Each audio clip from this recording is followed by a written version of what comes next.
Okay, so you've decided, right, new mattress time. Maybe you're moving, maybe the old one's just done. And then you look at the prices, and bam, suddenly it's like, wow, 4 figures for a mattress. Yeah, that sticker shock is real. I think we've all been there, moving from maybe a budget 1 years ago to seeing these big numbers. Exactly. But what's interesting and what our source really highlights is that, yeah, they can be expensive, but there's also this huge wave of uh, really good value, more affordable options popping up now. It's true, the market's definitely shifted a bit. So today, that's what we're doing. We're going to dive deep into this whole kind of confusing world of mattresses. Our mission, basically, to cut through the noise. We'll pull out the key stuff, the surprising bits, and the practical tips from this guide we looked at. The goal is just to help you figure things out, make a smart choice for something you use well every single night, get you some actually restful sleep. And it's so important. The guide really frames it less as just buying, stuff and more as a real investment. I mean, think about it. We spend, what, a third of our lives on these things? Minimum. A third of our lives. Yeah. So it goes way beyond just being comfy. It's actually fundamental for how our body recovers, our mood the next day, just our overall well-being. Getting the mattress right, that's like optimizing a massive chunk of your life. Yeah, Seriously. that's a really powerful way to put it. A third of our lives. That. But still, that worth the cost idea can be tough up front. Our guide jumps right into why they matter, beyond just, being soft.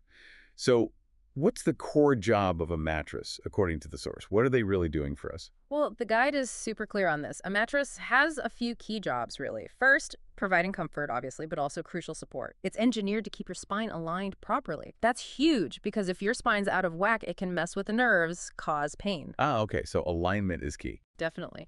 And then it's about reducing pressure on your joints, hips, shoulders, the usual suspects. It does that by spreading your weight out evenly. which means fewer aches and pains. Exactly. And that helps you sleep deeper, stay in those really restorative sleep stages longer, where your body actually repairs itself and your brain sorts things out. So it's not just about feeling good in the moment, it's about setting up your body's natural nightly maintenance properly. Okay, so it's less like a cushion and more like Mm. like essential ergonomic gear for your whole body night after night. Right, let's get into the types then. Because, man, you start looking and there are just so many options. It feels overwhelming. Our source does a good job boiling it down to three main kinds, which helps. Yeah, it simplifies things nicely. The guide focuses on memory foam, inner spring, and hybrid. So memory foam, that's the one known for really contouring to your body.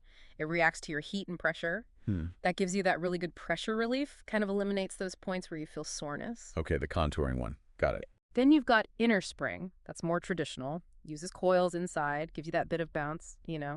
And because it's more open inside, it generally allows for better airflow, which is a plus for some people. Right, the bouncy one. Yeah. Keeps you cooler, maybe. Quite often, yeah. And then there's hybrid. The guide explains these, basically combine the two. They usually have memory foam layers on top for that comfort and pressure relief, but then a base of coils, often individually wrapped ones, underneath for support. Hmm. So, like, the best of both worlds. Kind of, yeah. The idea is balanced comfort and support, and those pocketed coils also help reduce motion transfer. Ooh, motion transfer. That's a big one if you share a bed. Definitely. Less likely to feel your partner tossing and turning. And the guide also mentions cooling features becoming more common across types, things like gel infused in the foam, or foams designed to be more breathable, specifically for people who, sleep hot. That motion transfer point for hybrids is huge. Okay, so we have these types. Yep. But here's the tricky part the guide tackles. How do you pick the right one for you? It seems so personal. It absolutely is. And the guide really stresses this. There's no single best mattress for everyone. It totally depends on how you sleep, your body, what you prefer. Okay, so break that down for us, like based on sleeping position. Exactly. So for instance, side sleepers often do best with memory foam. Why? Because it cushions and contours around the hips and shoulders where you put the most pressure. Right, makes sense. Avoids that shoulder ache. Precisely. Now, back sleepers, they often need something a bit firmer, maybe a medium firm hybrid. It gives enough support to keep the spine aligned naturally, but still has some give for comfort. You don't want to sink in too much. Gotcha, maintain the curve. Yep. And then stomach sleepers. The guide generally recommends a firmer mattress for them. This helps keep your hips from sinking down too far, which can put a strain on your lower back. Okay, so firm for stomach sleepers to keep things level. Right. So it really comes down to matching the mattress features, the material, the firmness, the support level directly to how you sleep. It really is like finding a perfect fit, not just grabbing the most popular one. The guide makes that super clear. Now, let's talk practical stuff, a big question people have. How often do you actually need to replace a mattress? Is there a set time? Well, the general guideline our source gives is about every 7 to 10 years. Over time, materials just break down. They lose that support, that comfort they started with. And that affects your sleep, even if you don't realize it. Subtly, yeah. Maybe you're just not sleeping as deeply or you wake up with little aches you didn't have before. Hmm. But that 7, 10 years, it's not like a strict expiration date. The guide emphasizes it's more about paying attention. Paying attention to what, specifically? And the mattress itself. Can you feel sagging? Are there noticeable body impressions that don't bounce back? Are you actually feeling less supported? Waking up sore. Those are the real signs it's time, regardless of whether it's been 6 years or 11 years. It's about performance, not just age. That's a much better way to think about it. Look for the signs. Okay, and staying practical, what about box springs? Do we need one with the new mattress? That always seems confusing. Yeah, that's another common one. And the answer is maybe. It depends on the mattress. Our guide clarifies this well. Traditional inner spring mattresses.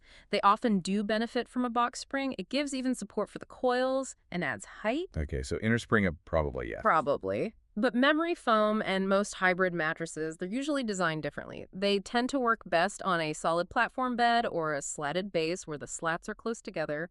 They need consistent, firm support underneath. So no box spring needed for foam or hybrid, usually. Usually not. The absolute key thing, and the source really hammers this home, is check what the manufacturer recommends for your specific mattress. The fine print matters. It really does.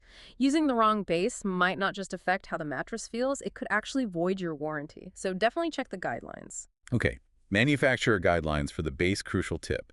So the guide gives all this great advice. Does it actually recommend any specific mattresses? To give people a starting point? It does, yeah.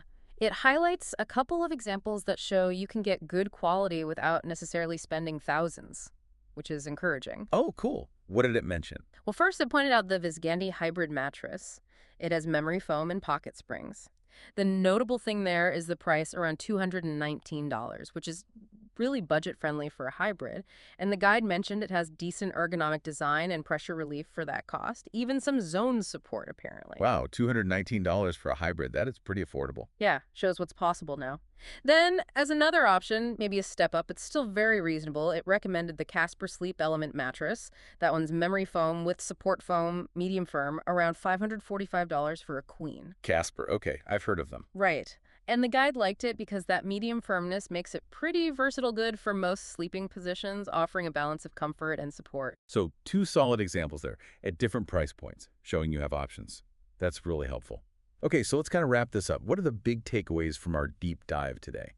We've definitely established that a mattress is way more than just fluff. It's a real investment in your health, foundational even. Absolutely. And we broke down the main types: memory foam for contouring, inner spring for bounce and airflow, hybrid, trying to blend the best of both. And crucially, how to pick one isn't about a best overall, but what's best for your sleep style side, back, or stomach. Right. Then the practicals: replace it when you see the signs of wear, usually 7 to 10 years, not just based on the calendar. And always check the manufacturer's rules about the base box spring or platform, especially for warranty reasons. And we saw those examples like the Visganti and Casper Element showing good options exist without totally breaking the bank. Yeah, finding that sweet spot between needs and budget is key. So here's maybe a final thought to leave you with. We talked a lot about the physical side: comfort, support, alignment. But thinking bigger picture, how does making a conscious choice, really investing in a good mattress, how does that reflect a kind of deeper commitment to your own self-care, to improving your whole daily life, starting right where you rest? That's interesting.